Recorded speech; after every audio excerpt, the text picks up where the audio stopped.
There is plenty of evidence of real intimidation, what many of our viewers would look at and think is real harassment, potentially criminal behaviour. And the government's independent advisor on political violence, John Woodcock, now Lord Walney, has called on the Home Secretary to investigate this further, to allow him to document what he calls a dark underbelly of abuse and possible coordination between groups who are intimidating candidates.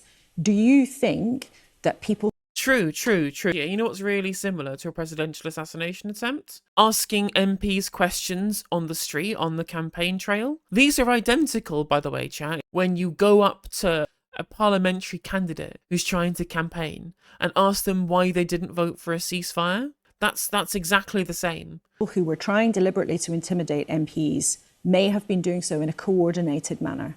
I think it's too early to say that. There definitely has been a dark underbelly in certain constituencies, in certain communities, in certain places and online. Well, so what she means by that, by certain constituencies, she means the one where Labour candidates lost, the ones who are supposed to have a divine right to hold seats in Birmingham forever, no matter how they vote in Parliament and how much they ignore their constituents. And by certain communities, she means Muslims. She means Muslims and she means sectarianism, even though plenty of us think that their position on Gaza is fucking unconscionable.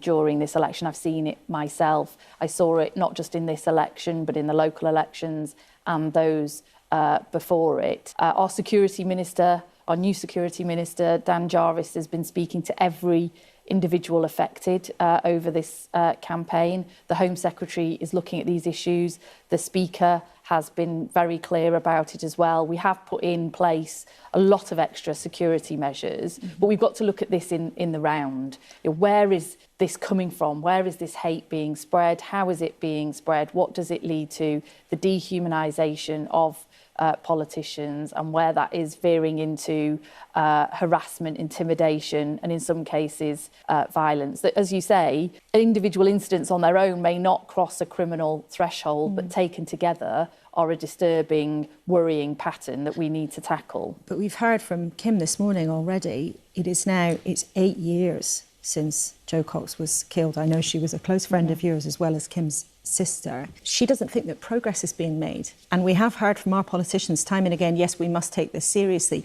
But evidence from this election campaign appears to suggest that actually things have been getting worse. We are in very fast-moving times, and I think Yeah, in previous campaigns, in previous times, MPs lost their lives. But now it's worse. Labour MPs have lost their seats in safe constituencies. Now that is something that we won't stand for. MPs losing their lives, now that might be very sad, but you can't do much about that. Labour MPs losing safe seats that they have a divine right to, that's crossed the line. That's really crossed the line. The rise of information being spread, or disinformation, misinformation, deep fakes we've seen in this election as well, purporting to be particular politicians and then proven to be completely deep fakes. The new technologies, the new way of sharing, that has grown exponentially, unfortunately, since Jo's murder and other incidents. And I wrote about that at the time, and we are seeing that radicalising some people and informing their opinions incorrectly. So we've got to look at the root cause. Yeah, but by the misinformation that she's talking about, apparently, is people accurately representing the fact that they didn't vote for a ceasefire. Oh, but it didn't talk about the hostages. Yeah, obviously a ceasefire agreement is going to include some kind of mutual deal to try and ensure that a ceasefire comes about. If you thought that it was important to have a ceasefire but to mention the hostages, why, back in November, didn't you table your own ceasefire bill, which had hostage mentions in it? Of course you didn't do that, did you? Because you didn't want to call for a ceasefire, and of course you didn't vote for one in November either. This is a voting record that everybody in the Labour Party, apart from a handful of those that resigned over it or were on the back benches, but the vast majority of MPs didn't back, including Ashworth and Debonair and Mahmood, and they all are going to pay the price, right? They all paid the ultimate price of losing their seat. Again, because they feel like that they have a divine right to it, because it's a safe seat, or was a safe seat, and it now isn't a safe seat anymore. And they say, oh, it's misinformation to say we didn't vote for a ceasefire. Bullshit. Bullshit. Of course it is. And it's absolutely not misinformation to say that you didn't vote for a ceasefire. Thangam Debonair moaning and crying on Channel 4, metaphorically, about the Greens posting misinformation. No, they posted accurate information. Getting mad in the hustings. Oh, the Greens say they were going to prioritise the NHS.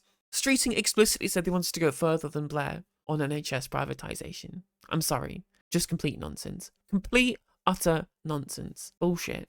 More as action well. then, We've don't got you? to look at the root causes, absolutely. And the measures have been put in place over recent years. We have got the Online Safety Act, thankfully, but we need to look at further measures there as well. And the Home Secretary will take this, is taking this incredibly seriously. But quite a lot of your colleagues I've been speaking to in the last few days believe that this election was actually a tipping point where people were using intimidation as an electoral tactic. They were using intimidation to try to win seats. And some of your colleagues lost their seats. One of them in particular, Jonathan Ashworth, lost his seat, and there's now an investigation into what happened there. Oh, an investigation? Oh, a Labour MP lost a safe seat. Oh, can you please investigate the nasty Muslims who filmed me asking me why I didn't vote for a ceasefire, and if I condemn Netanyahu? Oh, I hate being held to account for the things I do and say. Oh, please, teacher. Oh, the nasty constituents want me to explain my political positions. Oh, I'm being bullied and intimidated by being asked about my political positions whilst campaigning for election. Why won't the public love me? This is so mean. A disgrace. That's my Jonathan Ashworth impression, chat. No, I'm sorry, mate. We've all seen the video. It's literally just him being asked about his political positions, and then he gets out his phone, he just ignores it and starts filming. Literally. We all saw Owen Jones try and ask Thangam Debonair a question. It wasn't intimidation. It wasn't intimidation at all. He asked her for a question, and she just refused to answer it. Simple as that. Literally refusing to even answer questions from the constituents. You know, the people that they're trying to want to represent. The ones who they say that they want to represent in Parliament can't even answer the questions. And you know what? Again, I mentioned it when we discussed this last time, and I mention it again now. There was genuine harassment of Jess Phillips during her campaign. Far more than you got during kind of Ashworth and Mahmood and Debonair. And she is somebody who actually listens to her constituents. She went and resigned from the front bench to vote for a ceasefire, because that's what her constituents wanted.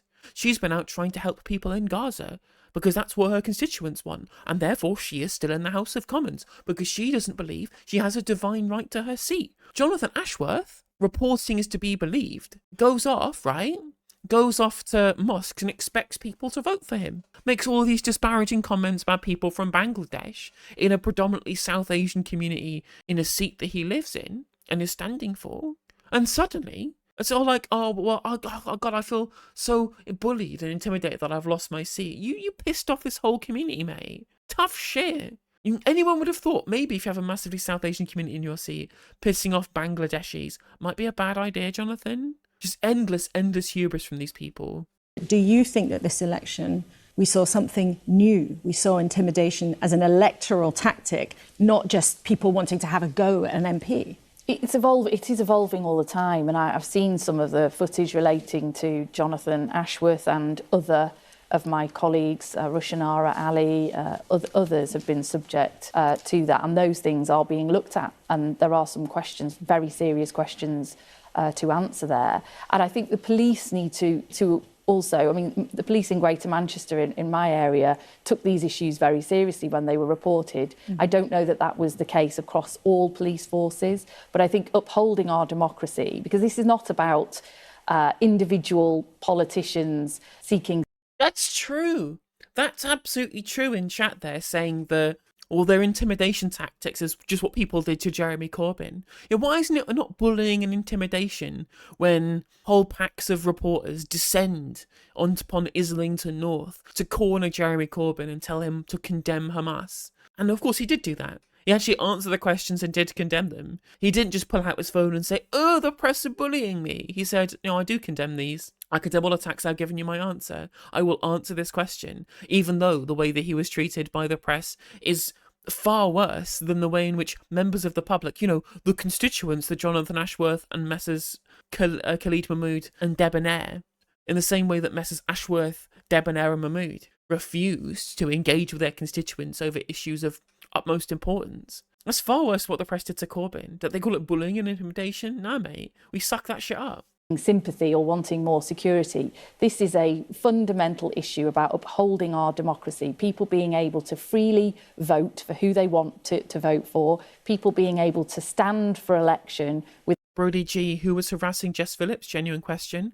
The Workers' Party of Britain, apparently, according to reporting. Again, I don't have the direct information on this, but if the electoral count to be believed, the people who were trying to harass her during the actual count, apparently these were people from the Workers' Party of Britain's campaign group. Again, I don't have the full information on this, but it does seem to me that their biggest challenger for Jess Phillips was Jodie McIntyre in that seat. And the claim that's being made, I think, from the Labour side, that it was the campaigners for the Workers' Party and Jodie McIntyre that would, I think, apparently someone had their tyres slashed during that campaign. And that is further than anything that I've seen that happened in Perry Bar or Leicester South. Without fear of intimidation, abuse and harassment. These are core values that represent our country, and we take them very seriously. And what I'd also say is that part of what the Prime Minister has done since he's become Prime Minister only a week or so ago is to try and reset the tone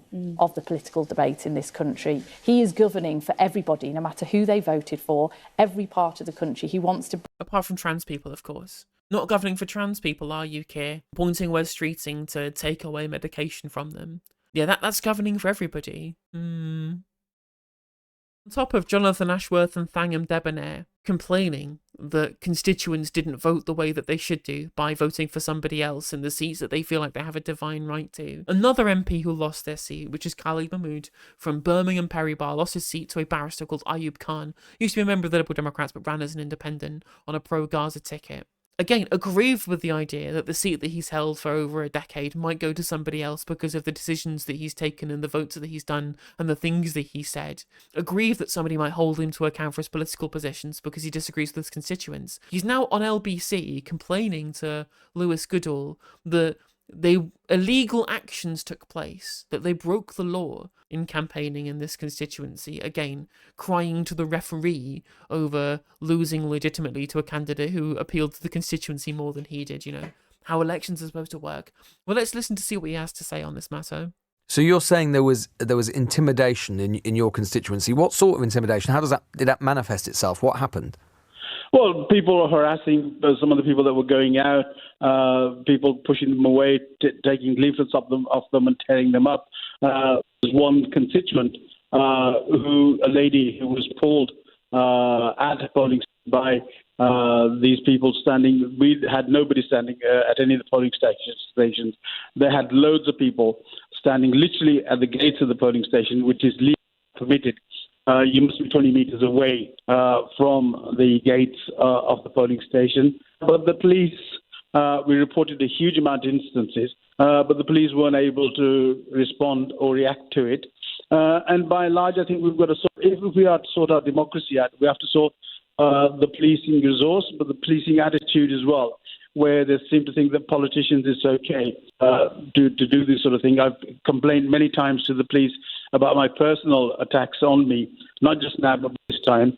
And I was told by one of the inspectors that I spoke to, well, you would expect this politician. So to be... Okay, so that sounds to me like he just got asked questions in public. You should be expecting to ask questions in public, and just like Jonathan Ashworth, treating people, asking him to explain his political decisions is tantamount to bullying or intimidation, when all it is just a questioning of his political record. That sounds to me like what's happened here, given the police response. Oh, you should expect to be asked questions. Yeah, exactly, because that's how politics, that's how campaigning works. It's about engaging with constituents, and if people don't like what you've done, they will answer questions and expect you to give a good reason. And if you don't give a good reason and explain your positions, people are going to be frustrated with you. It's not difficult. And again, maybe he's right that there were people out there who were standing too close to the polling stations. Has he posted photo evidence of these things? Has he posted photo evidence of people doing this? I can check his Twitter profile. I mean, it wouldn't necessarily be the entirety of his online presence that he would theoretically use to be able to demonstrate people breaking the law. him talking about his opponent, which is fine. You can make statements about your opponent. That's a good thing. That's political discourse. Talking about people not voting, not calling for a ceasefire in a council meeting. I mean, that's different from you as an MP not voting for an explicit ceasefire motion. You had the chance to vote for it and you didn't. So I don't know why he's saying that. But anyway, he's not posted any photographic evidence of people breaking the law by standing too close to the polling station. But, he may have other platforms that he's done it on. Clear, Mr. Mahmood, you're alleging that there was illegal behaviour, i.e. behaviour which breached electoral law, such as you're saying, behaviour around the polling station, which is not permitted. And you're also saying that the police were aware of this, West Midlands Police, but did nothing about it. Yeah, well, we had nobody come out. I think once they came out, moved the people slightly, and then went back again as soon as they left. There were no even a stern talking to. At one stage, people who were caught taking one of my banners down, the police came, spoke to them for a while. They cut my banner up completely. They saw them tried to replace it with a banner. And the police just did nothing. There was no formal, we've got a crime reference number, but nothing happened in pursuant of that. So yeah, again, I have no evidence on this one. Like, one instance of a banner being taken down is condemnable. You shouldn't be doing those things, and I will absolutely condemn it. This isn't evidence of there being like a concerted intimidation and bullying campaign. It just feels to me just like sore losers. It's just sore losers to me. Just like the Trump supporters getting mad outside counting stations, saying, stop the count, count the votes. Oh, there was electoral, or count the postal votes. Oh, there's a problem with the postal votes. It just sounds to me just like being a sore loser. A sore loser, just like Thangam Debonair getting mad at the Greens for talking about her ceasefire vote and talking about Labour's plans for the NHS. And just the same as Jonathan Ashworth talking about being asked questions on the campaign trail. Just smacks to me of somebody who's a sore loser who expects to have a divine right to govern indefinitely in these Labour safe seats and cannot imagine the idea that there's a big enough swing to voters against him because of the things that he said and done and the positions that he's made and the positions that the Labour Party has taken on really important issues geopolitically and domestically. And they just can't grasp the idea that their safe seat might turn towards an independent that represents those constituents better. And again, it's super simple. If you want to keep your seat, actually represent your constituents. Jess Phillips understood that, and she's now in the House of Commons. Khalid Mahmood, Thangam Debonair, Jonathan Ashworth, they didn't do that, and now they're sitting back in the workings of the party having to get on their bike and find a normal job. Unless, of course, you're Jonathan Ashworth, in which case you get a job for the boys. You just get appointed to the Keir Starmer-linked think tank funded by hedge funders and billionaires and lobbyists for pro-Israel charities. After the previous head of Labour Together got inserted by the NEC as a Labour MP with no CLP vote imposed upon a CLP, and the leader before that one is Keir Starmer's chief of staff. Or political strategist for Keir Starmer. Yeah, it's definitely not a revolving door of people with special interests. It's definitely fully 100% democratic, absolutely. Nothing untoward here whatsoever that Jonathan Ashworth just walks into a job at Labour Together afterwards to go and make the Labour Party into a right-wing outfit that represents the business interests of people like Lord Clive Hollick and Martin Taylor and Trevor Chin and all that lot. But hey-ho. Loser.